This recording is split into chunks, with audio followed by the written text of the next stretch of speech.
नमस्कार, आप देख रहे हैं किरण का अड्डा और आज किरण का अड्डा में किरण वहाँ हैं जहाँ पे किसानों के लिए लड़ाई लड़ी जा रही है, उन कानूनों के खिलाफ जो काले कानून कहा जा रहा है जिनको। आज हम लोग लोहड़ी मना रहे हैं, लोहड़ी का ये पावन पर्व है। ये क्या है? क्योंकि किरण का अड्डा is all about a culture, हमारा कल्चर, हम जो भारत विविधताओं का एक देश है उसकी खूबसूरत मिट्टी लेके आपके पास आता है। तो आज ये मिट्टी लेके हम इनके पास आए हैं और ये हमें बताएंगे कि लोहड़ी वाकई में असल में क्यों मनाई जाती है। इससे जुड़े हुए कुछ कथाएं हैं जो हम इनसे ज़रूर सुनना चाहेंगे। तो ये बलदेव जी हैं और इनसे ही हम बात करते हैं। तो लोहड़ी किस लिए, आप जो एक कहानी बता रहे थे वो कहानी क्या है? ये 22 धार के राजे जो है वो गुरु गोविंद सिंह को और गुरु तेग बहादुर जी को पटने से चल के आए थे। और जब पटने से चल के आए गुरु तेग बहादुर, और जो गुरु गोविंद सिंह था वो 9 साल का था। अच्छा 9 साल का औरंगजेब कश्मीरी लोगों को बहुत दुखी कर रहा था। हाँ जी। जब दुखी करता एकदम मुसलमान बनाता था। हाँ जी हाँ जी हाँ जी। ਜਦੋਂ फिर कश्मीरी लोग आनंदपुर में आए तो गुरु तेग बहादुर जी वहाँ सत्संग लगा हुआ पूजा पाठ करते थे। जब कश्मीरी लोगों को हाल देखा, उनके चेहरे पे जो रंग है वो ख़त्म हो गया था, क्यों दुखी थे वो। गुरु गोविंद सिंह के बाद में गुरु तेग बहादुर जी ने पूछा, भाई आप लोग कितना आए हो, परेशान हो? उनने कहा, महाराज जी असी परेशान बहुत हैं, साड़ी जो मुसलमान बनाए जाते हैं और दियों बहनों की वो इज्जत सामने हमारे सामने लूटते हैं। जी जी जी जी। अच्छा जी, फिर गुरु तेग बहादुर जी ने बोला, गुरु गोविंद सिंह जी आए अपने बाप से कहने लगे, भाई पिताजी ये कश्मीरी लोग ये कितना आए हैं? वो कहने लगे, गोविंदा ये कश्मीरी लोग बहुत परेशान हैं। तो गुरु गोविंद सिंह जी बोला, पिताजी इनका मसला हाल कैसे होएगा? तो गुरु तेग बहादुर जी बोलने लगा, कोई महाबली का शीश चाहिए, योद्धा होए, बलवान होए और बंदगी वाला होए। फिर गुरु गोविंद सिंह कहने लगा, महाराज जी पिताजी तुम्हारे से कौन बलवान है? सही बात है। आप ही दिल्ली में शीश दे के आओ। शीशगंज कश्मीरी लोगों को कहा, भाई और देव को जाओ कह दो भाई ये हमारा गुरु मुसलमान हो जाएगा, फिर हम सब लोग हम अपने आप हो जाएंगे। फिर गुरु तेग बहादुर जी को चांदनी चौक में लाए हैं। फिर उनको बहुत अपने दीन में लाते रहे। जब अपने दीन में लाए, वो कहने लगा, गुरु तेग बहादुर कहने लगा, हम इस दीन में नहीं आएंगे। जब उनने कहा भाई हम इसी दीन में नहीं आएंगे, वो कहने लगा, फिर इस दीन में नहीं आना तो तुम्हारा शीश कट जाएगा। अच्छा तो ये बस इससे इसका क्या, लोहड़ी का क्या? वो भी समझाते हैं आपको धीरे धीरे। ये समा बहुत लंबा है। हाँ, ठीक है। लुंगी काट देंगे। हाँ, लुंगी काट देंगे, लुंगी को। जब गुरु तेग बहादुर जी गया, गुरु तेग बहादुर जी ने अपना पाठ पूजा करता रहा। हाँ जी। और बैठ गया। उनकी बहुत फौजों आई, हाथी घोड़े और जो भी कुछ, क्यों राजा था वो आना था। बिल्कुल बिल्कुल। अच्छा, जो फिर उनका जब शीश काटा, बाबा महान सिंह ना बाबा जीवन सिंह को गुरु गोविंद सिंह ने कहा, भाई हमारे पिता का शीश आनंदपुर में लाना है। जब उनका शीश कटा, इतना अंधेरा हो गया, दिन में कतई काली झोली आई। एकदम रात पड़ गई। जब रात पड़ गई और दुश्मनों को जब आपस में भेड़ के वो सभी फौज कट गई। अच्छा। और ये बाबा की नाम न लिया है, हाँ बाबा जीवन सिंह हाँ। शीश लेके और आनंदपुर के पास में चल पड़ा। उसमें जो धड़ था वो लखी वनजारा, उनके पास 100 गड्ढा था, ये रूं समझ लो, कपास समझ लो, कुछ समझ लो। जब उनने कहा भाई ऐसी सेवा नहीं मिलेगी, हाँ। ये बहुत धर्म का संभाल है। हाँ जी। लखी वनजारे ने हाँ। अपने गड्ढे में लेट के अपने शीश, उनका धड़ जो था हाँ। वो अपने गड्ढे के बीच में रखा। जी। और जो औरंगजेब का सिपाही बचे थे वो गड्ढे की तलाशी ले रहे थे। उनका गड्ढा ये आगे से लेते थे वो तलाशी, वो पीछे से जहाँ धड़ पड़ा था वो पीछे आ जाता था। ये आगे से लेते थे वो पीछे आ जाता था। उन लखे वनजारे ने अपने घर पे जाके उनका जो गुरु तेग बहादुर जी का धड़ था उनके अपने मकान में डाल के बहुत अच्छे ढंग से उनका संस्कार करा है। अच्छा। संस्कार करके हाँ जी। मुड़ के औरंगजेब जो है वो गुरु गोबिंद सिंह से भिड़ने लगा, लड़ाई झगड़ा करने लगा, 22 धार के राजे भी मिल गए। फिर जब आनंदपुर में किले में 22 धार के राजे सो वो सब इकट्ठे हो गए। तो ये गुरु गोबिंद सिंह इनके पास फौज कम था, लेकिन 6 महीने कुछ दिन लड़ते रहे, पर 22 धार को राजे को कोई मसला हल नहीं हुआ। फिर जो अपने जो उनका आज्ञादार था उनने अपने गौओं की कसम खा ली, जो मुसलमान था उनने अपने सूअर की कसम खा ली, भाई तुम गुरु गोबिंद सिंह ये किला छोड़ दो, तुम्हें नहीं कुछ कहेंगे। जब उनने कहा भाई 100 गड्ढा हमें चाहिए, हमारा सामान था। जब औरंगजेब ने 100 गड्ढा भेज दिया, वो उसमें क्या था, वो तो घोड़े के कुरुंग थे, हड्डी थे, और जवानों को देखा तो उनने कहा जे अपना माल ले जा रहे। ये फिर अपने सरसा नदी के किनारे इनका फिर मेल होया फौज का इनका। अच्छा।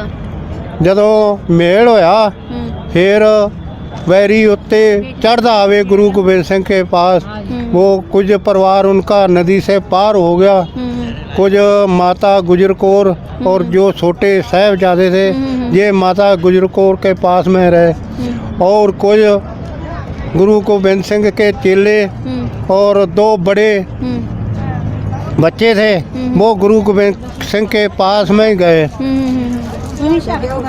फिर ਕਿਹੜੇ ਥਾਂ युद्ध ਕੀਤਾ ਸੀ, मेरे मुँह गाड़ी सकता चमकौर साहब। चमकौर साहब ये बहुत युद्ध होया, ये ऊपर चढ़ के एक कच्ची हवेली था, बहुत ऊंची था, वहाँ जब चढ़ के वहाँ जाके फिर फौज इकट्ठी हुई।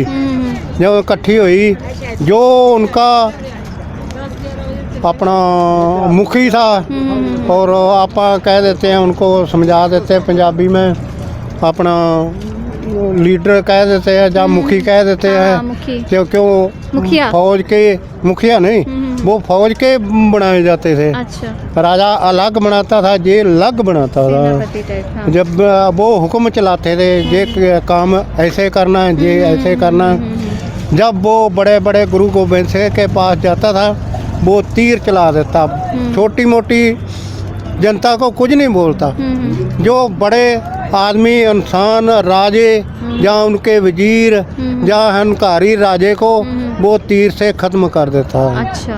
जब फिर काफ़ी युद्ध होया तो राजे पीछे हट गए, पीछे हट गए। तो फिर वो गुरु गोबिंद सिंह जब जाने लगा फिर उनने ताड़ी लगाई, ये कहना अभी हिंदू का जो पीर है वो शिव के निकला है, शिव के नहीं निकला, हम ताड़ी लगा के निकलते हैं।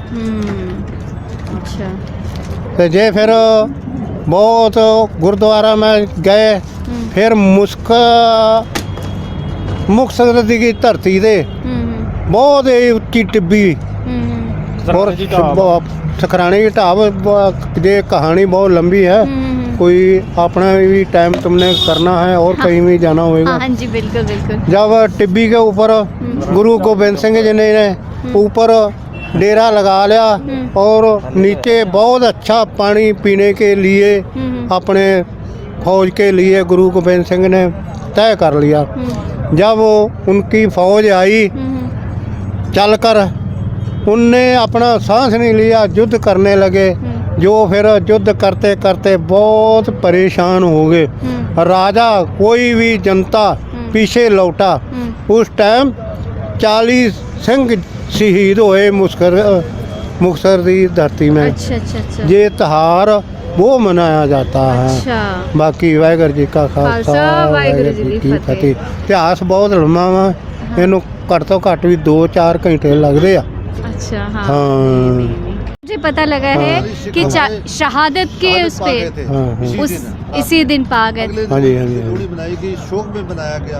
अच्छा ये शोक में बनाया जाता जी है। जी जी जी जी ये अगले दिन नए साल का त्योहार आ जाता है माघी। अच्छा हाँ संक्रांत से शुरू। तो फिर इसमें ये जो वो लावा डालते हैं, वो पॉपकॉर्न डालते हैं, वो किस लिए होता है? वो क्या होता है? कहते हैं जब वो साल के बाद में उनको कहते हैं भाई अब पीछे हट गया, होने वाले समय वो अच्छा आए। अच्छा आने वाला समय अच्छा रहे। अच्छा सब दुनिया को अच्छा आए, इसलिए लोहड़ी इसीलिए लोहड़ी मनाई जाती है। हाँ जी। और देसी इतिहास में हाँ। कोई कहता है लोई माता था, कोई हाँ। किसी में था, लेकिन वो असल कहानी ये 40 नहीं वो अलग है। अच्छा वो अलग है। वो देसी का हिंदू मात्रा का वो हाँ, त्योहार वो अलग अलग है, है। वो होली में मनाते हैं। हाँ हम ये लोहड़ी में मनाते हैं। अच्छा। हाँ। तो इससे जुड़ा हुआ कोई एकदम पंजाबी कुछ ऐसा आपको कोई गाना या कुछ ऐसा याद आता है? हम पढ़े हुए थे, है नहीं है। अरे तो बिना पढ़े हुए लोगों को तो ये तो फोक टेल्स की बात हो रही है, फोक सॉन्ग की बात हो रही है।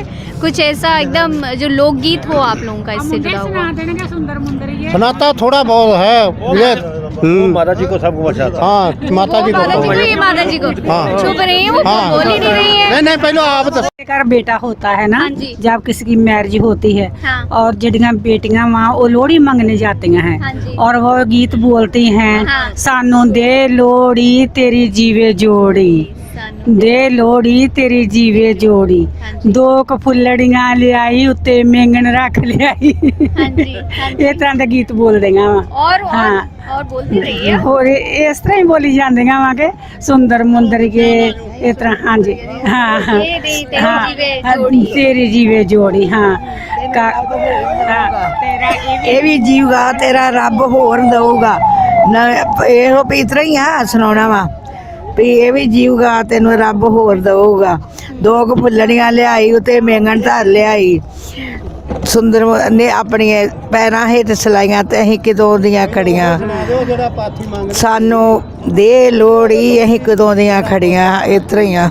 अरे वाह सानू दे लोहड़ी तेरी जीवे जोड़ी। ਪੰਜਾਬ ਜਦੋਂ ਪਹਿਲੇ ਬੱਚੇ ਛੋਟੇ ਸੀ ਨਾ ਅਸੀਂ, हाँ जी ਉਦੋਂ ਬੜਾ ਗਾਉਂਦੇ ਹੁੰਦੇ ਸੀ। ਹੁਣ ਗੋ ਜਦੋਂ ਵੱਡੀ ਉਮਰ ਹੋ ਗਈ ਹੁਣ ਘਟਦੇ ਜਾਂਦੇ ਆ। हाँ जी। ਇਹ ਤਾਂ ਉਦੋਂ ਨਿੱਕੇ ਨਿੱਕੇ ਹੁੰਦੇ ਸੀ, ਕਿਉਂ ਸਮਾਂ ਬਦਲ ਗਿਆ। ਜਾਣਾ सही। ਸਮਾਂ बढ़िया है। पहले जा के मांग हाँ। मतलब लोहड़ी मांगते ये तो बगैर जाना ना। अच्छा ये लोहड़ी का मतलब क्या आता है? लोहड़ी का मतलब क्या है?